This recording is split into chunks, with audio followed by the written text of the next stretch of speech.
You're watching HuffPost Live. I'm Ricky Camilleri. The housing bubble and its busts are just a terrible memory, right? But fast rising prices have some saying it's probably happening again, or maybe happening again. Joining us to discuss this, we have in our Google Hangout Daren Blomquist, the Vice President of Reality Track, Dean Baker, Director of the Center for Economic and Policy Research, Sandy Smith, blogger, Shari Olefson, a real estate attorney and financial advisor, Zach Carter, our HuffPost senior political economy reporter. So in D.C. in April, the median time homes were on the market was only 11 days, the lowest of any month since the peak of the housing boom in 2005. Is this the kind of thing that gets people worried about bubbles, Zach? I think anecdotally in a lot of cities, this is the sort of thing which, combined with other types of evidence, that gets people worried about bubbles. I would say for D.C. specifically, it's an interesting, unique case. I mean, D.C.'s had a housing shortage for a long time. The economy hasn't been as sluggish here as it's been in other places, so I wouldn't use that specific statistic as exclusively as evidence of big problems. But I think when you look at there have been other anecdotes. Investors are moving into housing in much greater numbers than they have been in recent years, and that seems to be accompanying very significant increases in prices. Zach, what kind of statistic would you use to say that maybe we are heading into a housing bubble again? I think you would want to look at the inflation-adjusted home prices over the past 7 or 8 years. I think nationwide, those numbers are not too far off with the long-term trend for home prices. So I'm not terribly concerned about a huge, massive nationwide housing bubble. I think in specific markets, you've seen prices in, I think, Phoenix and Las Vegas, a lot of places that also had big run-ups during the last housing bubble. You have seen investors moving in and thinking that, okay, the bottom is hit, let's buy, and prices have gone up a lot. And I don't necessarily think those are sustainable. Some sorts of it's not like a whole bunch of new really prosperous companies moved into Phoenix and Las Vegas in the last 3 months, justifying a 20% increase in home prices there. So Dean, in your article you say that in Las Vegas the price of homes in the bottom third of the market have risen by more than 40%, and Zach was just talking about that the rise in prices is unsustainable. Where does this rise in price come from? Well, he was talking about investors, and I think that's been a big part of the story. You've had a lot of people come into the market, private equity companies, hedge funds come in there with a lot of capital, buying up a lot of homes. In some cases, they're looking to rent them out for a period of time. In other cases, they're just flipping them. You also have the same sort of story you had back in the bubble, where you had a lot of individuals buy up 4, 5, 6 homes, do some cosmetic repairs, painting, things of that nature, and then expect to flip them at a big profit 3 months, 6 months out. In a rapidly rising market, of course, you could do that, but at the end of the day, you run a situation where the music ends. And the problem is, it's not where we are right now. If you could just freeze prices everywhere in the country, there aren't too many places you look and see prices that are obviously out of line with the fundamentals. But when you're having prices going up at a 40, 50% annual rate, as you do in some of these markets, it tends to be the lower end of the market, that's not sustainable. And if that goes on 6 months, a year, then you are talking about prices that are seriously out of line. And, again, if that's the investors, but them's the brakes. If they end up holding, the music stops and they're holding a lot of houses, they should know what they're doing. If they don't, what can you do? We're not going to hold their hands. But invariably, homeowners, individual homeowners end up getting caught up in that. And we get back in the situation we've been facing with a lot of people end up underwater in their homes. And that's not a pretty picture. So I'm not a homeowner myself. I'm a renter. I don't really look into real estate properties that much. I'm a bit of a layman when it comes to this subject. But from what I've been told recently, I've been told that we're not heading towards a housing bubble because this doesn't have to do with investment firms creating new properties, a construction bubble. It has to do with them purchasing properties already in existence. Daren, is this true? Yeah, that's true to a certain extent, although we're seeing in certain markets a pretty sharp increase in building permits being taken out, which is an indication that the builders are going to ramp up and start building more to fill this at least perceived gap in or lack of supply of homes for sale, which is part of what's helping to drive the prices up. Our concern is in markets where we have this kind of lethal combination of home prices going up very quickly, 20% or more in 1 year, but in the sidelines, we still see a lot of foreclosure properties that have not been absorbed by that market, and that's places like Tampa, Florida, Orlando, Florida, where we see this almost 20% increase in prices in 1 year, but also an almost 20% or more increase in foreclosure activity, which indicates there's more supply of foreclosures coming on in those markets. And the third thing that we're looking at that's of a concern is what you've referred to already, these investors, and not just individual investors, but institutional investors who are buying up 10 or more properties at a time, or not even at a time, but over the course of a few months. Mm-hmm. And these institutional investors in Tampa and Orlando, for example, we saw a 200% increase in purchases by these institutional investors in the first quarter of this year compared to a year ago. And those right now are still pretty low price markets, to the point that was made earlier. But if we continue on that track, we are going to see unsustainable home prices at some point, and that is going to create a bubble. So we're not seeing the foreclosed homes sort of being flipped and turned into sellable property, right? Is that what you're saying to me? And so we're just buying up already good homes, and we're leaving the foreclosed homes foreclosed? Well, some of the foreclosed homes are being bought up and turned into rentals for the most part by these institutional investors. And so that's taking away supply from individual buyers who might want to purchase those homes. But the concern in some of these markets, and it's not across the board by any means, but in especially Florida, places like New York, Seattle, we see even while home prices are going up, there's this so-called shadow inventory of foreclosures still waiting on the sidelines that has not been dealt with. And when those foreclosures do hit the market, which we expect in the next 6 to 12 months, that will potentially burst the home price bubble in those markets as those foreclosures hit and create additional supply of distressed properties that typically sell at a discount. So, Shari, after the housing market bust of 2007, in the years of 2008, 2009, 2010, we heard a lot about flippers, people going in and flipping houses. And are we seeing some of the price rising coming from the years of flipping and turning houses over, or are they not really a part of this at all?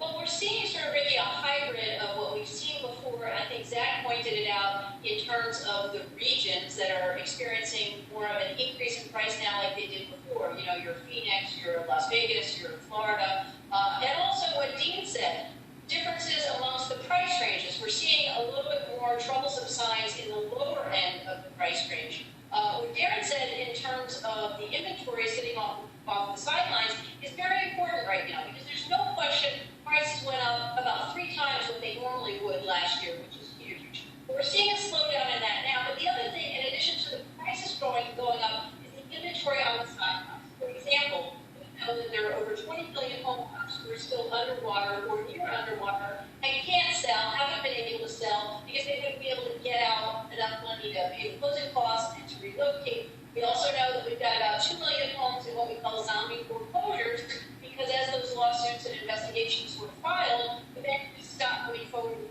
what we're afraid to. We also know we've got about 6 million people in default right now. So all of those are potential new inventory at some point down the road.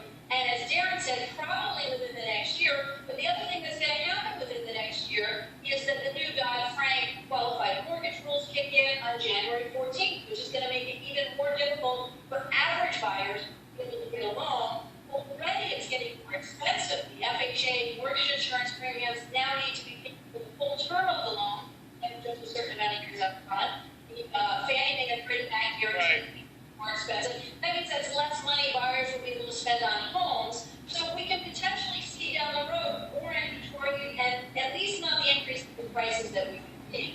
Now, as far as these institutional investors, I can tell you just from the emails that I get from realtors and the Carnegie Group being based in South Florida, through Invitation Homes, has spent about $3.5 billion, and they're buying those homes to hold. They're buying them, renovating, and creating a brand of homes that are painted the same and look the same. Basically what we've seen before in rental housing, but this time it's scattered rental housing.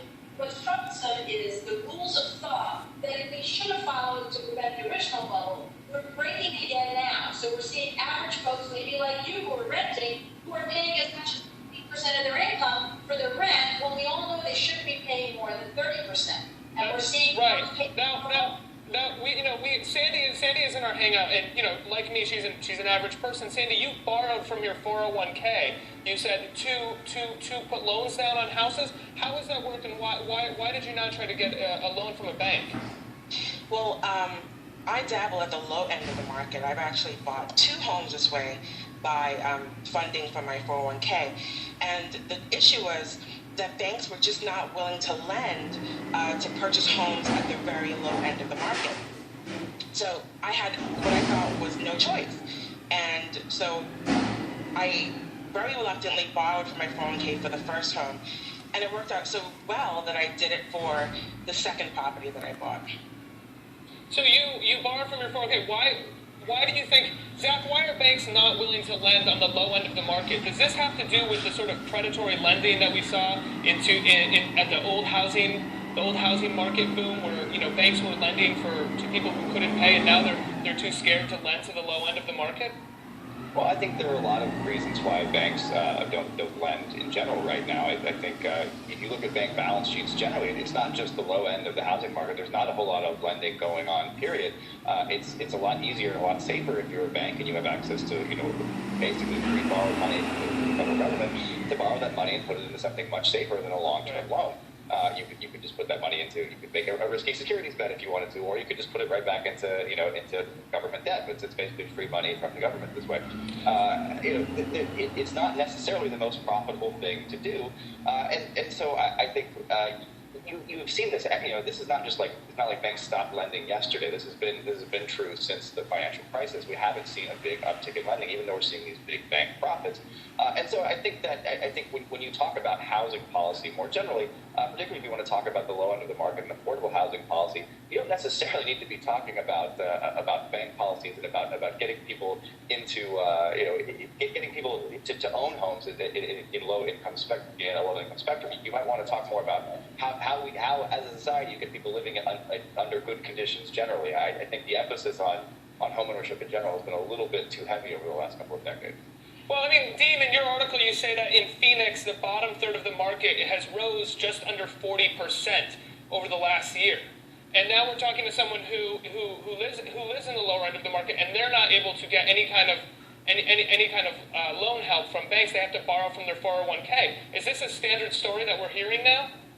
Well, I think it's a varied picture. You do have banks. I mean, there have been a lot of mortgages issued, a lot of refinance and new mortgages issued. They definitely have tighter conditions than what they had, before the collapse. I mean, before the collapse, you had a lot of people putting down zero, and that's not going to happen these days. So they definitely are asking for, larger down payments, 10, 20%. They're verifying everything. Perhaps they should have done that all along.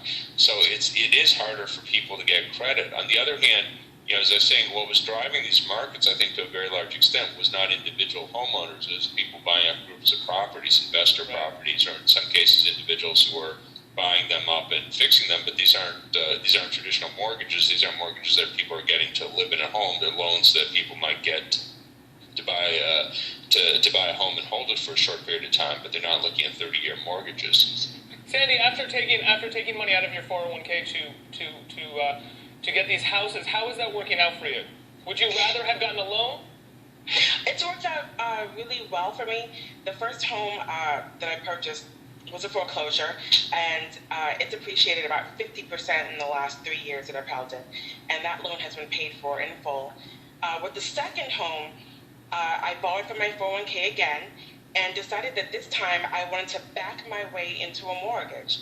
So I paid for the house outright using cash from my 401k, held the home for 2 months, and then applied for a line of credit for roughly 65% of the appraised value of the home.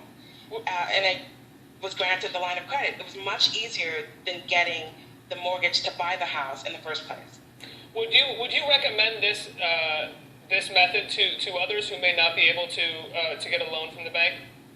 It's difficult for me to say yes, that it would work for everyone. In my case, it worked out very well. However, you always have to keep in mind the consequences of borrowing money from your 401k, not just missed profits, but what might happen if you lose your job and you're not able to pay that loan off. There's significant penalties which could make it not worthwhile. Mm-hmm. But it was worthwhile for you, you would say? Absolutely, and I would do it again in a heartbeat. So you're going to be borrowing from that 401k a lot, it sounds like. That 401k is working like a piggy bank for me. We have actually a comment that taps right into that, and it's from someone named Truth Hurts. I don't necessarily believe this, but I think this is what they would want to say to you is, if you have to tap into your 401k, then you cannot afford the home. If you currently have a home, why not attempt to refinance or negotiate with the bank for a different payment plan? If that doesn't work, downgrade to a home you can afford. That 401k is for your retirement. Sandy, what do you think about that? Well, at this point, these homes are also for my retirement. As I said, I paid my home off, the first home, within 3 years using that 401k loan. I don't know many people who own homes outright and can say that. So in my case, it worked very well. The second home, I now owe a mortgage of $25,000. That's less than I owe in my car. Wow. So it worked out really well for me. So Daren, as you said, we're seeing patterns of the last housing bubble from the mid 2000s, but we're actually not. In my opinion, as a layman, again, it doesn't seem like we're seeing these sort of major things that pushed us over the edge, which were sort of predatory lending. I mean, is that true, or do you actually believe that we are heading towards another housing bubble? No, I would agree with that. That the major piece that created the last housing bubble, which was loose lending practices, is not in place. So it's actually encouraging to hear stories like Sandy's. And I've talked to actually a lot of investors who are customers of RealtyTrack who are doing the same thing, taking money out of their retirement accounts, their IRAs, or their 401ks to fund purchases of properties. And I think that's a great way to go, as long as you understand the risks, as Sandy said, that there are risks there. But looking at real estate, there's really not a lot better form of investment right now than real estate. And you always have that solid, real piece of land. But yeah, again, the one thing that's not in place today that was in place 5 or 10 years ago is those loose lending practices, which means that it is harder to get a loan. It's harder for individual buyers, and that's why cash is king. And those institutional investors are buying a lot more than they were a year ago. Well, Dean, Daren, Shari, Sandy, Zach, thank you so much for joining me to have this conversation. You guys, you can check out what's coming next by looking into our green rooms. They are all brought to you by Cadillac. I'm Ricky, and this is HuffPost Live.